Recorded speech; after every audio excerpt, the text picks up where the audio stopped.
이중 국적 갖고 있까 피가 섞인 애를 찾으면 팀 하나를 만들 수 있어요. 좋은 선수로.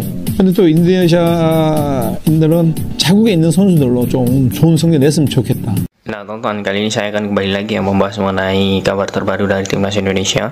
Dan di sini mungkin saya akan membahas yang mengenai line up yang mungkin ini menjadi idaman kita atau impian kita untuk timnas Indonesia. Nah, di sini mungkin saya membahasnya ini hanya sekedar konten, tetapi saya melihatnya tonton ya bahwa ini bisa menjadi acuan timnas Indonesia karena kemungkinan besar ya pemain-pemain yang akan saya jelaskan di line up ini memiliki peluang besar untuk membela timnas Indonesia. Ya, walaupun itu kita tidak tahu kapan ya pemain-pemain tersebut berpeluang menjadi bagian Indonesia, namun yang jelas dengan adanya skuad seperti ini menurut saya 100% ya ini bisa mengangkat prestasi timnas Indonesia. Bukan hanya bagaimana faktor pemain, tetapi juga saat ini kita dilatih oleh Sintayong, dan Sintayong ini bagus sekali untuk menurunkan bagaimana pemain-pemain kualitas dan juga terbukti ya ketika menjadi bagian timnas. Saat ini terbukti ketika Sintayong mengincar pemain itu pasti memiliki kualitas baik. Contohnya yakni Tijani Reinders yang baru-baru ini juga bergabung bersama AC Milan, itu adalah incaran prioritas Sintayong, dan wajar saja ya dirinya dalam hal ini ya tidak ingin membela Indonesia karena memang sudah dipanggil Belanda, dan akhirnya dirinya pun memilih AC Milan untuk pelabuhan barunya. Kemudian bukan hanya itu, Sintayong juga berhasil mengorbitkan salah satu anak didiknya juga yang saat ini bermain di Bayern Munchen ya, yakni Kim Jae-min, dan juga beberapa pemain-pemain lainnya seperti Son Heung-min yang ada di Tottenham Hotspur. Nah, semua itu adalah produk-produk Sintayong, hasil analisa dirinya bahwa pemain-pemain itu bisa menjadi pemain besar, dan salah satunya adalah pemain Indonesia yang saat ini bisa berlaga seperti Asnawi, kemudian Marcelino, kemudian ada lagi Arhan. Semua itu adalah bagaimana Sintayong mampu untuk meracik produk-produk Indonesia. Nah, di sini pun saya akan melihat bagaimana komposisi atau magnet ya yang diinginkan oleh Sintayong untuk timnas Indonesia dari kiper maupun dari striker ya. Jadi ini bukan berarti kita membahas tentang pro kontra pemain ini, tetapi ini hanya sekedar konten. Nantinya jika memang pemain-pemain ini mau membela Indonesia ya kita doakan segera ya. Oke, di sini langsung saja saya akan membahas line up timnas Indonesia. Ini versi saya ya, untuk versi saya. Oke, untuk di kiper menurut saya ya ini akan menjadi hal yang sangat luar biasa jika memang nanti ya sosok Emil Audero Mulyadi ini bergabung bersama timnas Indonesia. Nah, mengapa demikian? Saya melihat bahwa masa depan Emil itu sangat cerah sebenarnya untuk di Liga Italia ya, karena saat ini Andre Onana itu sudah pindah ke MU, dan kekosongan di kiper ya, kiper Inter Milan itu sekarang ada, dan fokus dari Inter Milan saat ini adalah sosok Emil Audero. Nah, jika Emil ini nanti bergabung bersama timnas Indonesia, tentu kita akan mendapatkan kiper yang sangat pengalaman sekali, dan juga kiper yang sangat bagus ya, bisa dibilang adalah kiper terbaik yang ada di Liga Italia. Oke, nah kemudian yang selanjutnya ini di back kanan ya. Nah, di back kanan ini juga kita berharap ya semoga saja nanti sosok Mesilger ini bisa membela timnas Indonesia, karena dia sangat cocok sekali ditempatkan di sisi kanan. Apalagi dirinya juga sudah tidak dipanggil lagi oleh timnas Belanda U23, dirinya juga dicoret di Piala Eropa kemarin di bulan 3 kalau tidak salah kemarin. Dirinya dicoret dan dirinya sudah memfollow PSSI. Ya, diharapkan ya dengan adanya nanti Mesilger ini akan menambah kekuatan di lini kanan untuk di bek kanan Indonesia. Nah, tentu untuk di lini tengah ya, di lini tengah ini adalah pemain yang sudah syarat pengalaman, yakni sosok Jordi Amat.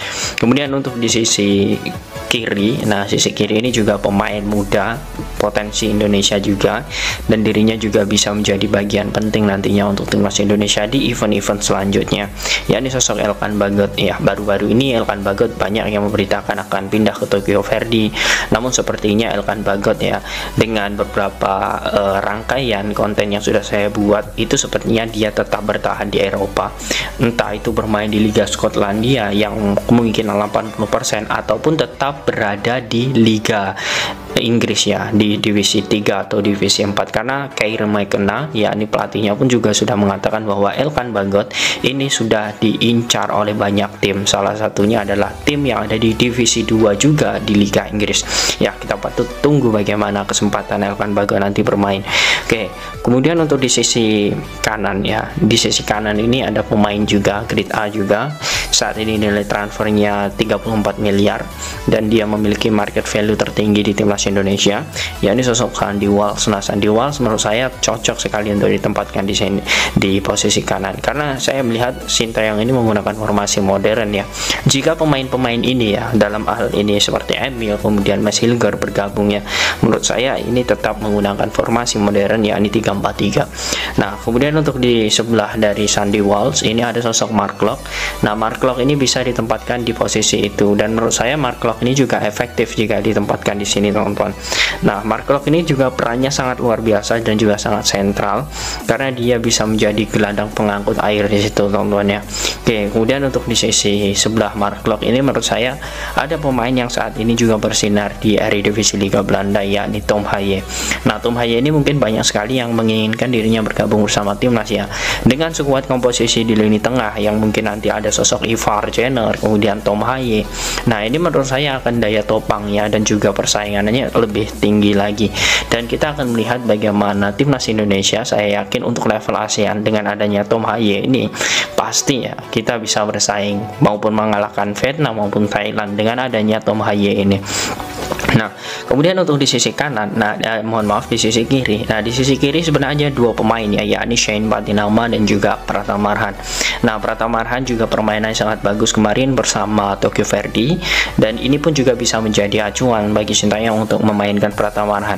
Namun tidak masalah, antara Pratama Arhan dan juga Shane Patinama ini sama-sama bagusnya, dan menurut saya untuk babak pertama ya seperti lawan Argentina kemarin ya, menurut saya Shane Patinama itu bisa diplot menjadi pemain inti, kemudian di babak kedua nanti dimasukkan Pratama Arhan. Ya, kita tidak bisa ya berkaca dalam hal ini permainan Shane Patinama saat melawan Argentina kemarin sedikit kurang bagus ya, karena memang dia baru saja debut. Namun menurut saya itu adalah pengalaman berharga bagi dirinya, apalagi langsung bertemu dengan Argentina. Nah, untuk pertandingan selanjutnya saya yakin sekali Shane Patinama ini lebih menyatu bersama timnas Indonesia. Nah, itu untuk di posisi kiri.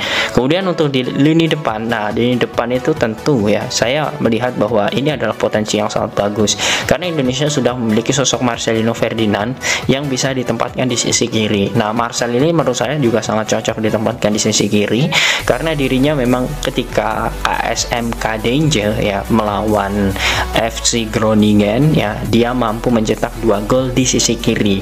Kemudian ketika KMSK Danger tadi malam ya melawan FC Emmen yang menang 2-0, dia dimainkan di menit 46 sampai 90 menit 90. Artinya memang posisi di sayap kiri ini sepertinya memang cocok untuk Marcelino Ferdinand. Ya, walaupun Sintayong ketika di timnas dia juga sering menempatkan di posisi gelandang bertahan. Gelandang serang. Nah, ini memang menjadi hal yang sangat luar biasa. Namun sepertinya di sayap kiri dia juga memiliki posisi yang bagus untuk menopang sosok Rafael Struijk yang bisa ditempatkan di striker murni. Nah, mengapa demikian saya ingin striker murni ini ditempati oleh Rafael Struijk? Karena saya melihat ya, kita saat ini tahu bahwa Dimas Derajat ya saat ini masih cedera. Kemudian juga Dendi Sulistiawan juga angin-anginan, kadang performanya naik, kadang turun. Nah, artinya performa yang masih konsisten ini dimiliki oleh sosok Rafael Struijk, dan menurut saya ini bisa menjadi hal yang sangat luar biasa karena ini adalah posisi asli dari Rafael Struijk, yakni striker murni. Kemudian di sisi kanan ya atau sayap kanan, menurut saya ini banyak ya pemain-pemain timnas Indonesia yang ada di posisi itu seperti Yaakob Sayuri ya, dan pemain-pemain lain seperti Stefano Lillipali. Namun ya karena ini hanya sekedar konten dan juga di sini mungkin sebagai acuan timnas Indonesia ke depan, ini menurut saya ada sosok ya mungkin masih asing ya, yakni Milan Manhoef. Milan Manhoef ini saat ini membela Vitesse, usianya juga masih 21 tahun. Bahkan kalian bisa melihat di Instagram dirinya, dia selalu mengkode juga untuk timnas Indonesia, untuk membela timnas Indonesia. Kemudian di Instagramnya juga ada bendera Indonesia, Milan Manhoef ini. Dan di usia yang saat ini masih muda, 21 tahun, dia juga menjadi incaran penting bagi Sintayong. Namun ya kita belum tahu bagaimana yang dilakukan oleh PSSI ke depannya, apakah memang PSSI akan mendapatkan atau menggait Milan Manhoef atau tidak, ya kita tidak tahu. Nah, yang jelas dengan prestasi Milan Manhoef ya, berhasil menjadi top skor di VTC ya di musim lalu, kemudian dirinya juga usianya relatif muda, kemudian dia berkesempatan membela Indonesia karena belum dipanggil hingga saat ini oleh timnas Belanda. Artinya Milan Manhoef ini memiliki peluang besar nantinya untuk membela Indonesia. Nah, begitulah teman-teman kurang lebih untuk konten kali ini mengenai line up ya, line up dari timnas Indonesia. Dan terkhusus ini nanti mungkin line up impian jika memang beberapa pemain seperti Emil, Mesilger, Tom Haye, Milan Manhoef nanti bergabung bersama timnas Indonesia. Nah, bagaimana teman-teman menurut kalian jika skuad timnas Indonesia seperti ini?